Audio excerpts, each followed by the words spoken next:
متی کی انجیل اس کا 14 باب۔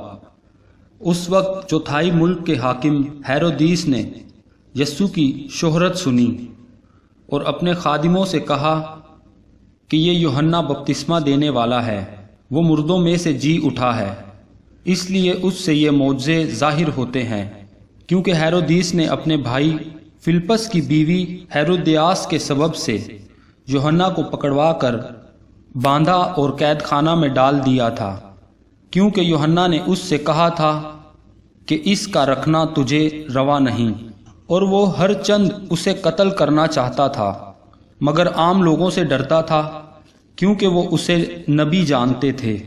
لیکن جب ہیرودیس کی سالگرہ ہوئی تو ہیرودیاس کی بیٹی نے محل میں ناچ کر ہیرودیس کو خوش کیا۔ اس پر اس نے قسم کھا کر اس سے وعدہ کیا کہ جو کچھ تو مانگے گی تجھے دوں گا۔ اس نے اپنی ماں کے سکھانے سے کہا، مجھے یوحنا بپتسمہ دینے والے کا سر تھال میں یہیں منگوا دے۔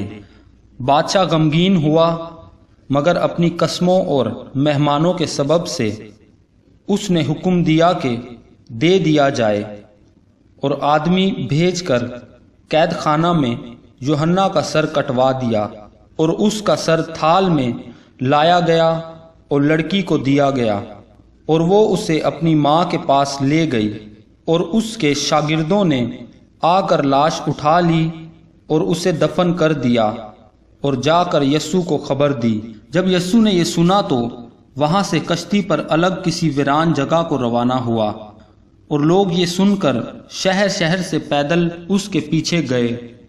اس نے اتر کر بڑی بھیڑ دیکھی اور اسے ان پر ترس آیا، اور اس نے ان کے بیماروں کو اچھا کر دیا۔ اور جب شام ہوئی تو شاگرد اس کے پاس آ کر کہنے لگے کہ جگہ ویران ہے اور وقت گزر گیا ہے، لوگوں کو رخصت کر دے تاکہ گاؤں میں جا کر اپنے لیے کھانا مول لیں۔ یسوع نے ان سے کہا، ان کا جانا ضرور نہیں، تم ہی ان کو کھانے کو دو۔ انہوں نے اس سے کہا کہ یہاں ہمارے پاس 5 روٹیوں اور 2 مچھلیوں کے سوا اور کچھ نہیں۔ اس نے کہا، وہ یہاں میرے پاس لے آؤ، اور اس نے لوگوں کو گھاس پر بیٹھنے کا حکم دیا۔ پھر اس نے وہ 5 روٹیاں اور 2 مچھلیاں لیں اور آسمان کی طرف دیکھ کر برکت دی، اور روٹیاں توڑ کر شاگردوں کو دیں، اور شاگردوں نے لوگوں کو، اور سب کھا کر سیر ہو گئے۔ اور انہوں نے بچے ہوئے ٹکڑوں سے بھری ہوئی 12 ٹوکریاں اٹھائیں، اور کھانے والے عورتوں اور بچوں کے سوا 5000 مرد کے قریب تھے۔ اور اس نے فوراً شاگردوں کو مجبور کیا کہ کشتی میں سوار ہو کر اس سے پہلے پار چلے جائیں جب تک وہ لوگوں کو رخصت کرے، اور لوگوں کو رخصت کر کے تنہا دعا کرنے کے لیے پہاڑ پر چڑھ گیا۔ اور جب شام ہوئی تو وہاں اکیلا تھا، مگر کشتی اس وقت جھیل کے بیچ میں تھی اور لہروں سے ڈگمگا رہی تھی، کیونکہ ہوا مخالف تھی۔ اور وہ رات کے 4تھے پہر جھیل پر چلتا ہوا ان کے پاس آیا۔ شاگرد اسے جھیل پر چلتے ہوئے دیکھ کر گھبرا گئے اور کہنے لگے کہ بھوت ہے، اور ڈر کر چلا اٹھے۔ یسوع نے فوراً ان سے کہا، خاطر جمع رکھو، میں ہوں، ڈرو مت۔ پطرس نے اس سے جواب میں کہا، اے خداوند، اگر تو ہے تو مجھے حکم دے کہ پانی پر چل کر تیرے پاس آؤں۔ اس نے کہا، آ پطرس۔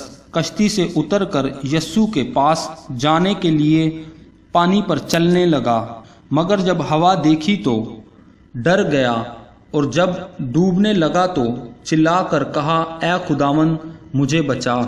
یسوع نے فوراً ہاتھ بڑھا کر اسے پکڑ لیا اور اس سے کہا، اے کم اعتقاد، تو نے کیوں شک کیا؟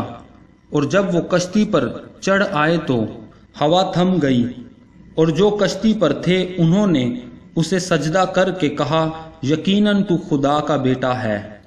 وہ پار جا کر گنیسرت کے علاقہ میں پہنچے، اور وہاں کے لوگوں نے اسے پہچان کر اس سارے گرد و نواح میں خبر بھیجی اور سب بیماروں کو اس کے پاس لائے، اور وہ اس کی منت کرنے لگے کہ اس کی پوشاک کا کنارہ ہی چھو لیں، اور جتنوں نے چھوا وہ اچھے ہو گئے۔ خداوند کے پاک کلام پڑھے اور سنے جانے پر خداوند کی برکت ہو۔ خدا کا شکر ہو، آمین۔